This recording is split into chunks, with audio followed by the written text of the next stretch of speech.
Olá, pessoal. Muitas têm sido as dúvidas nesse momento em que todos nós estamos vivendo sobre onde isso vai parar, até quando isso vai, quanto tempo vai durar essa condição nossa de isolamento social, de crise, inclusive na economia. Isso tem sido um problema, né? Isso gera muita aflição e muita ansiedade, dentro de todos nós.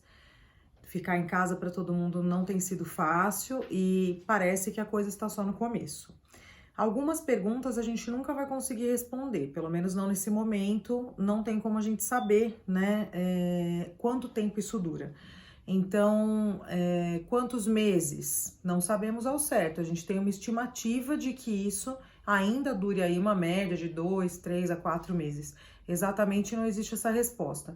Existem até modelos matemáticos, alguns outros profissionais que não da área da saúde, tentando estimar esse tempo, baseados no que houve lá na Itália, lá na China, que são realidades diferentes também. Então não há uma resposta muito certeira em relação a isso. Ao que tudo indica, nós aqui no Brasil estamos no começo dessa crise toda, né? No começo da entrada do nosso país nessa pandemia. De qualquer maneira, é muito importante que a gente entenda que a única forma da gente tentar reduzir o tempo disso tudo é o isolamento social. Isso é muito importante. Então, não é exagero ficar em casa, não é exagero deixar de sair na rua, inclusive para fazer atividade física.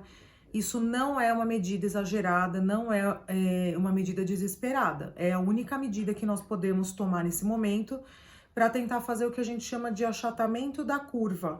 O que é isso? É fazer com que a gente reduza o número de infecções no futuro, nas próximas semanas e nos próximos meses. A gente está estimando, hoje é dia 23 de março, a gente está estimando que o pico, isso tudo, como eu disse para vocês, é uma estimativa. O pico dessa pandemia e do acometimento da pandemia aqui no Brasil, a gente estima que seja mais ou menos entre o meio de abril e o final de abril, até início de maio. Ou seja, as pessoas que vão estar diagnosticadas da infecção, doentes no meio de abril, provavelmente vão adquirir o vírus agora, no final de março. Por isso é fundamental que todos nós, nessas próximas semanas, tomemos muito cuidado com isso e realmente fiquemos em casa. Profissionais da área da saúde, profissionais de outros comércios, né, que são essenciais, ou de outras atividades, como abastecimento, os coletores de lixo da cidade, enfim, essas áreas, esses setores que não podem ficar falhos agora, precisam sair na rua de fato, né, para que mantenhamos também o mínimo de vida lá fora, né? De condições de viver. Então a gente precisa ter esse apoio dessa rede toda social, mas todas as outras pessoas que puderem ficar em casa precisam respeitar essa determinação, precisam não pensar só em si próprias, porque tem também aquela questão de que todo mundo está dizendo que o problema maior são só os idosos. A gente sabe que, de fato, a população idosa é mais suscetível, a população que tem alguma comorbidade, que a gente chama, então doenças cardiovasculares, hipertensos, diabéticos, são mais suscetíveis a complicações. Adquirir o vírus todos nós podemos, mas as complicações é que assustam e que fazem a gente ir para UTI e ficar realmente mais graves, né? Agora, outras populações também não estão livres. A gente está vendo no Brasil um número razoável de jovens precisando de suporte ventilatório, precisando de assistência de medicina intensiva, que a gente chama, que é em UTI. Então, a gente não consegue dizer com certeza que a população mais jovem não é acometida. Pelo contrário, temos visto que é acometida. E além disso, a gente tem que pensar que mesmo que a gente não desenvolva sintomas graves, que a gente não tenha quadros graves, a população mais jovem ainda assim pode ser carreadora do vírus. Criança pode levar o vírus para os mais velhos. Então, nisso que a gente tem que pensar. Quando a gente fica em casa, a gente não está pensando só na gente, a gente está pensando na população como um todo.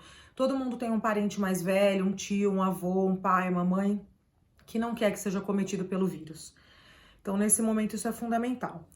Outra pergunta que todo mundo tem feito o tempo inteiro, que eu acho que tem gerado muita ansiedade de todos, é realmente necessário que, além de ficar em casa, é possível que a gente fique em casa sem procurar pronto-socorro, mesmo estando doente? Então, isso também é importante. Doenças leves, quadros virais, outros, podem gerar também, inclusive o coronavírus. Então, quadros leves, coriza, uma febre que não faz você ter falta de ar, que não faz você se sentir mal, você não tem que procurar o pronto-socorro por conta disso. Isso vai gerar, além de um risco maior de transmissão para você, porque se você não tem o vírus, você pode pegar nesses locais. E se você tiver e tiver bem, você pode transmitir para pessoas na rua ou nos hospitais. Então, a nossa determinação é essa, que você realmente só procure o pronto-socorro quando tiver sintomas mais graves e com falta de ar. Além disso, desse risco maior de transmissão, existe também uma questão que é o esgotamento do serviço de saúde, né? E quando eu digo esgotamento, não é só do serviço público. No Brasil, nós temos poucos leitos de UTI relativamente, metade deles, em torno de 26 mil no total, metade deles mais ou menos é da rede pública e metade da rede privada. Ou seja, desses 26 mil aproximadamente, metade as pessoas que não têm convênio médico, que não podem pagar, não vão ter acesso. O que nós temos visto é um esforço de todas as autoridades para tentar aumentar esses leitos, né? Então, aqui em São Paulo, por exemplo, estão sendo montados leitos de UTI improvisados nos estádios de futebol, então no AMB, no Pacaembu, a prefeitura tem feito essa mobilização para que esses leitos estejam prontos, em outros estados também, mas mesmo assim a gente tem que pensar que se a coisa chegar num ponto muito mais crítico, não vai ter para todo mundo. E aí que a gente fala em esgotamento do serviço de saúde no Brasil, do sistema de saúde no Brasil. Então é nesse sentido que esse alerta tem sido feito. A gente não vai ter recurso, não vai ter local e não vai ter recurso mesmo em termos de ventilador mecânico, de equipe médica treinada para isso. A gente tem que pensar que também não é todo médico que é apto a isso. A gente não tem equipe de enfermagem em todos os lugares, fisioterapeuta em todos os lugares, que são colaboradores aí, profissionais aptos a esse tipo de assistência de paciente grave, tá bom? Tem me perguntado também algumas pessoas, e essas coisas a gente tem visto essas dúvidas com frequência, quais os cuidados e a paramentação adequada no serviço hospitalar para a equipe, né? Então, mais uma vez lembrando, a gente tem dito isso sempre em todas as mídias, inclusive é um anúncio do Ministério da Saúde, recente, é um apelo que tá todo mundo fazendo para que ninguém fique usando máscara na rua. Não tem necessidade, não tem indicação de usar máscara e luva na rua.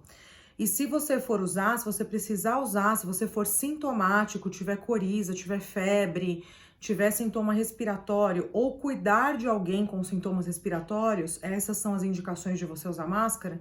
A máscara deve ser a máscara comum, que é aquela máscara cirúrgica, e não aquela máscara mais durinha, estruturada, que a gente chama de N95. Essa máscara é de uso exclusivo para o profissional de saúde, tá?